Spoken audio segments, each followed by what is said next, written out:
menyambut kedatangan Tuhan dalam kekudusan malam Haroron Dibata di bagasan Abadion yang tertulis pada 1 Tesalonika 3 ayat 9 sampai dengan 13. Martan berbunyi amangnya sebelum Raja Amang masih kakosoring siarannya ada perjualan siap macam ay hamuliateon dia matarleh menahan itu debata balas di salun ala siroha nabi lalahan di julun debata nami marni hamu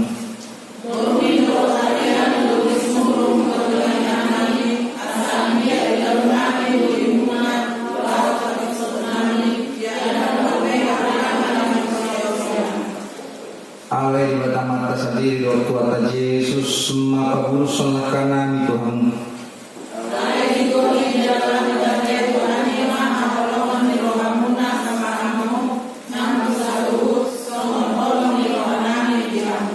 lau patugun rohamuna gabe sohasurahan mahabadiau di jul di batang mata dinaroi Tuhan ta Yesus sorat doa salut akan nabadiana idosana kaindion ma hamu berdoa.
Sebelum ucapan majuan ke bahasa Inggrisnya,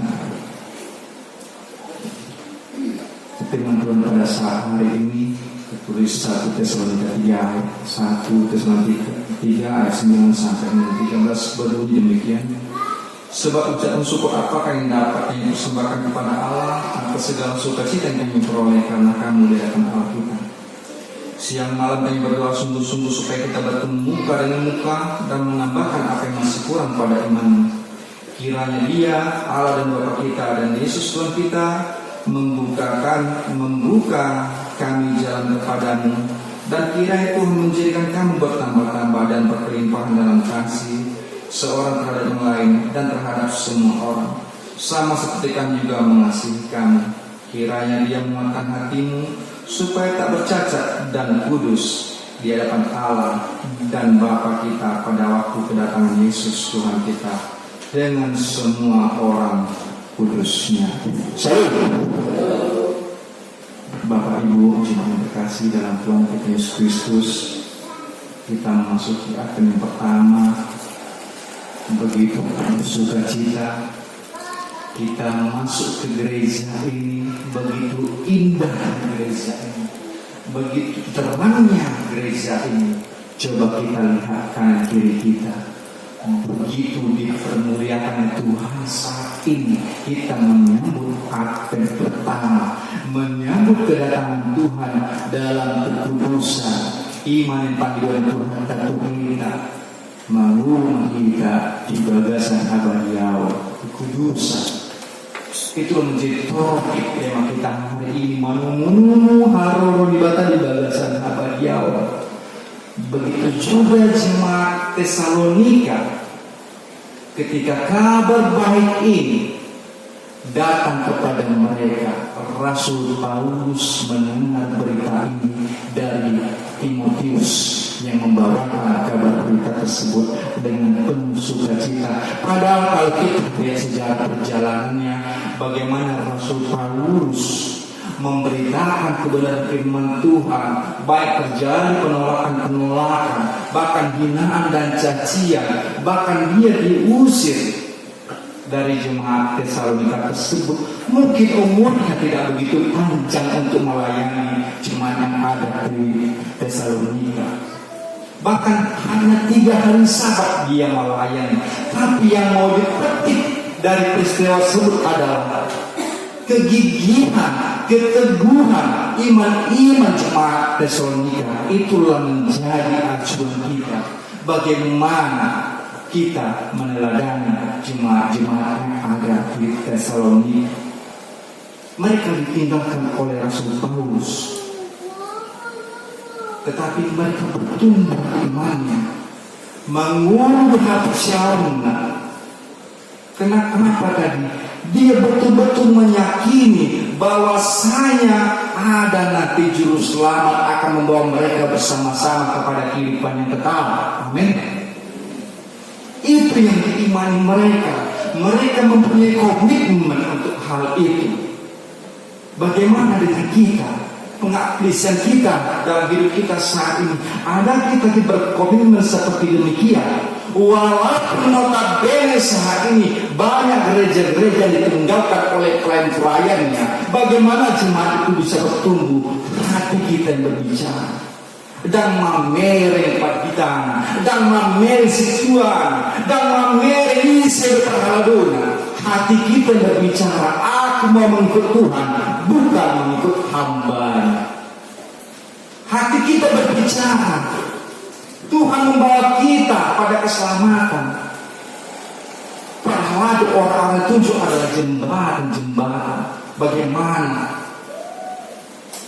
Oleh karena itu, pada ayat 9 mengatakan demikian, sebab ucapan syukur apakah yang dapat kami persembahkan kepada Allah? Segala sukacita, persembahan syukur apa lagi mau kami ucapkan? Karena begitu besar kasih Allah kepada kami semua. Rasul Paulus menuliskan surat kepada jemaat yang ada di Tesalonika. Ucapan syukur seperti apa lagi yang mau kami ucapkan saking besarnya kasih Tuhan? Ini akan diberikan pelayanan perbaikan. Kami mampu bertahan dalam situasi tekanan apapun, dalam situasi pergumulan apapun, dalam situasi ekonomi sesempit apapun, tekanan demi tekanan, pergumulan demi pergumulan, penderitaan demi penderitaan. Kami alami dan kami mampu keluar dari itu semua, dan kami menjadi pemenang dengan mengikuti Engkau Tuhan. Ucapan syukur yang seperti apa lagi? Kebahagiaan luar biasa dirasakan oleh Rasul Paulus ketika jemaat yang ada di Tesalonika itu bertumbuh imannya. Mereka tidak tergoda oleh perbuatan-perbuatan menjuruskan mereka kepada hal-hal yang jahat dan menimbulkan dosa. Itu yang pertama, Bapak Ibu. Pada ayat 10 dan 11 mengatakan demikian firman Tuhan. Siang malam kami berdoa sungguh-sungguh supaya kita bertemu muka dengan muka dan menambahkan apa yang masih kurang pada imam. Kiranya Dia Allah dan Bapa kita dan Yesus Tuhan kita membukakan kami jalan kepada siang dan malam. Bagaimana dengan sikap kita? Apakah kita sudah siang dan malam berdoa serta diminta amaninan bersyukur? Apakah kita sudah memiliki teladan seperti jemaat yang ada di Tesalonika? Siang dan malam dia selalu berdoa, meminta Tuhan membukakan segala tabir-tabir kebenaran. Apakah kita sudah berdoa siang dan malam, ta'alusi ma'aminan di balas rohata? Bagaimana Rasul Paulus berdoa siang dan malam untuk bertemu dengan jemaat yang ada di Tesalonika, untuk menyempurnakan pelayanan yang sempat tertinggal ketika dia keluar dari jemaat Tesalonika tersebut. Suatu kerinduan luar biasa ketika jemaat itu bertumbuh dalam iman, segala perbuatan baik dilakukan. saling mengasihi satu dan lain, saling memberi satu dan lain, saling menolong satu dan lain, tanpa melihat siapa dia, siapa sukunya, siapa sanak saudaranya, tanpa melihat kulit, ras, bahasa, memberi yang terbaik. Pemberian terbaik akan dinilai Tuhan. Itulah diinginkan oleh Rasul Paulus. Bagaimana suatu kerinduan dia untuk bertemu yang jemaat yang ada di Tesalonika, untuk menyempurnakan pengajaran yang sempat tertinggal. Bagaimana halnya dengan kita, ketika kita tiap hari, tiap minggu diajarkan kebenaran firman Tuhan, bertumbuhkan iman kita. Amang inan dorna posuru, aku yakin dan posoro aku sudah bertumbuh dari mata. Amang inan posuru, kalau kita tidak pernah bertumbuh dengan iman kita, kita tidak akan pernah datang ke gereja. Kita tidak akan pernah boleh mengasihi satu yang lain. Kita tidak akan pernah mampu merendahkan diri kita. Teruslah egois kita anggap jagokan. Teruslah kedekatan kita anggap jagokan. Ketika kita tidak bertumbuh dalam iman, perbuatan-perbuatan kita lakukan mengecewakan satu dengan yang lain, melukai hati teman kita, melukai orang lain, menyakiti perasaan orang lain. Ketika kita tidak bertumbuh dalam iman, ketika kita tidak pernah mendengarkan santapan rohani, kebenaran firman Tuhan. Itu satu kerinduan Rasul Paulus kepada jemaat yang ada di Tesalonika. Itulah satu kerinduan. Bagaimana dengan kerinduan kita, Bapak Ibu dan Saudara? Ketika Rasul Paulus merupakan suatu kerinduan untuk bertemu bertatap muka, kita juga ingin bertatap muka dengan Tuhan kita Yesus Kristus sebagai Tuhan kita. Bagaimana caranya? Bertekunlah engkau dalam doa. Bertekun dalam doa.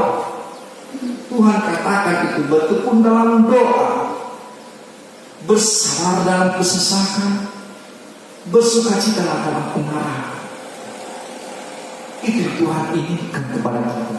Ketika pergumulan terjadi dalam hidup kita, Bapak Ibu dan sebelum penderitaan apapun itu, tekanan apapun dalam hidup kita, Tuhan mau inginkan kita bertekun dalam doa siang dan malam. Mana bahasa kerennya ora et labora, bekerja dan berdoa. Itulah diinginkan. Cuman bekerja tanpa diiringi doa, hasilnya hidup juga. Berdoa tanpa bekerja, hasilnya hidup juga. Oleh karena itu kita meminta, kita melakukan, kita mengetuk pintu dibuka, kita meminta akan diberikan jalan bagi Tuhan. Kita mendapatkan berkat ketika kita meminta kepada Tuhan. Lain halnya kita meminta kepada manusia, mungkin tidak akan pernah diberikan, malah timbul kekecewaan dan sakit hati. Karena berharap kepada manusia akan menimbulkan kekecewaan. Yang ketiga, Bapak Ibu, yang mana kita dalam Tuhan kita Yesus Kristus pada ayat yang ke-13 mengatakan demikian.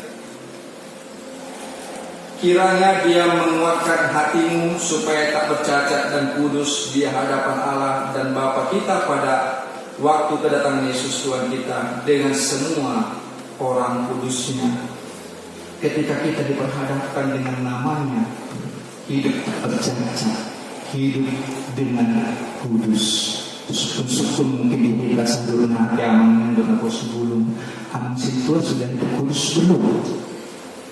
Aman situ sudah hidup tidak bercacat belum? Saya katakan belum. Saya belum hidup secara kudus. Saya belum hidup secara tidak bercacat. Saya belum sempurna dalam setiap tindak perilaku saya. Tetapi saya akan mencoba untuk hidup, memberikan kebaikan kepada orang lain, memberikan perilaku yang baik kepada orang lain, memberikan perbuatan yang baik kepada orang lain, memberikan perkataan-perkataan yang hidup kepada orang lain, memberikan semangat dan motivasi kepada orang lain, bukan menjatuhkannya. Ketika orang lain membutuhkan pertolongan kita, tolong dia. Ketika orang lain membutuhkan bantuan kita, bantu dia. Itulah yang akan Tuhan Yesus kepada kita saat ini. Hidup tak bercacat, hidup dalam kekudusan. Ketika nanti Tuhan Yesus akan datang untuk kedua kali, pada Advent pertama kita menantikan kedatangannya. Bagaimana kita telah siapkah kita hidup tidak bercacat dan hidup secara kudus? Karena orang-orang yang hidup tak bercacat, hidup secara kudus, itulah orang-orang yang menjadi pilihan Allah untuk bersama-sama dengan Dia. Mari kita berlomba-lomba mengingat sebelum, supaya kita meneladani bagaimana jemaat yang ada di Tesalonika, meneladani bagaimana perjuangan mereka yang mereka keluar dari ketindasan. Mereka untuk beribadah saja susah. Di tengah-tengah kaum Yahudi mereka untuk beribadah saja susah. Bagaimana menumbuhkan iman mereka? Tapi mereka percaya dan mereka mempunyai komitmen bahwa saya Tuhan akan datang untuk menolong dan menyelamatkan mereka. Amin. Sama seperti halnya kita.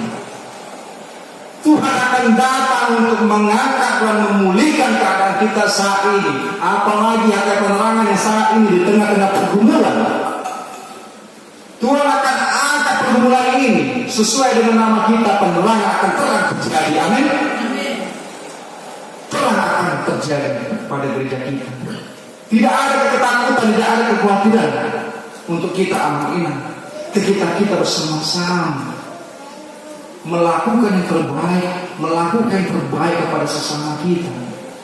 Biarlah orang melihat dengan cara pandangnya sendiri, tapi Tuhan melihat kepada dalam mata hati kita. Engkau tulus memberikan kebaikan, engkau tulus memberikan pertolongan, engkau tulus ternyata setiap perkataanmu tidak menyakiti satu yang lain, engkau tulus mengasihi satu yang lain, maka aku akan pulihkan keadaanmu. Amin. Itulah yang diinginkan Tuhan Yesus kepada kita saat ini. Ketika kita menantikan kedatangan pada Advent pertama ini, kita diminta untuk telah siap untuk hidup tidak bercacat dan hidup secara kudus. Semua orang bisa melakukannya, semua orang bisa mengaplikasikannya. Sama seperti hal jemaat yang ada di Tesalonika. Kita aplikasikan, kita lakukan dalam kehidupan kita sehari-hari, supaya nanti kedatangan Yesus yang kedua kali kita bersama-sama dengan Dia di dalam kehidupan yang kekal. Itulah yang menjadi topik firman kita saat ini, Bapak Ibu. Kenapa subuh ketika kita berhadapan pada situasi demikian, Tuhan akan bukakan jalan bagi kita. Seperti lagu yang sering kita dengarkan dan kita sangat familiar di telinga kita saat ini. Dia buka jalan saat tiada jalan, dengan kuasa yang ajaib. Dia buka jalanku, Dia buka jalan saat tiada jalan. Sama seperti yang itu, Dia buka jalan dengan kasih dan kuasa. Dia buka jalan kepada orang-orang yang mau hidupnya tidak bercacat, yang mau hidupnya kudus. Dia buka jalan selebar-lebarnya. Tergantung bagaimana hati kita, telah siapkah kita untuk hidup secara tidak bercacat, untuk hidup secara kudus. Oleh karena itu, Bapak Ibu dikasih dalam nama Tuhan kita Yesus Kristus, ketika kita disapa oleh topik pada minggu hari ini, ada 3 poin yang saya bicarakan tadi. Yang pertama, mari menangkan pergumulan kita dengan goncangan iman dan tekanan iman kita hadapi. Kita menangkan itu. Yang kedua, bertekun dalam doa harus kita lakukan senantiasa tiap hari, bukan hari-hari terputus saja kita bertekun dalam doa. Ketika hidup kita senang, kita tekun dalam doa. Ketika hidup kita susah, ketika hidup kita senang, kita tidak pernah bertekun dalam doa. Ketika hidup kita susah, tiap hari berdoa tidak henti-hentinya, bahkan subuh, pagi, siang, dan malam, bahkan tidak ada waktu untuk tidak berdoa. Ketika hidup kita susah, ketika hidup kita senang, kita lupakan untuk hal-hal berdoa, meminta kepada Tuhan. Kita lupa segala sumber berkat itu berasal daripada. Itu tidak ingin diinginkan oleh Tuhan kita Yesus Kristus. Yang ketiga tadi saya katakan, Bapak Ibu, yang menjadi renungan kita saat ini, hiduplah kita secara tidak bercacat dan hiduplah kita secara kudus. Bisa kita lakukan? Bisa. Mulailah dari perbuatan-perbuatan kecil dalam hidup kita, dari perkataan-perkataan kita, dari perbuatan-perbuatan kita, dari tindak laku kita sehari-hari. Orang akan melihat betul-betulnya dia pengikut Kristus, betul-betulnya dia memang orang Kristen sejati, tidak hanya ada di dalam KTP Kristen, tapi perbuatannya bukan mencerminkan orang Kristen. Coba fitnah sana sini, orang di mana-mana, menekan orang lain, menekan orang lemah, menekan orang miskin, menghina orang yang miskin, bahkan orang yang terluka pun masih dihajar.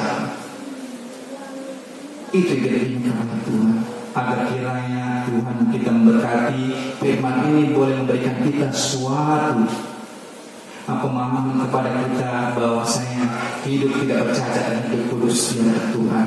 Itulah menjadi sumber keselamatan kita untuk bersama-sama dengan Dia kelak ketika Tuhan Yesus akan datang kedua kali untuk merantai ke dalam hidup di dunia ini. Amin. Mari kita nyanyikan pasu-pasu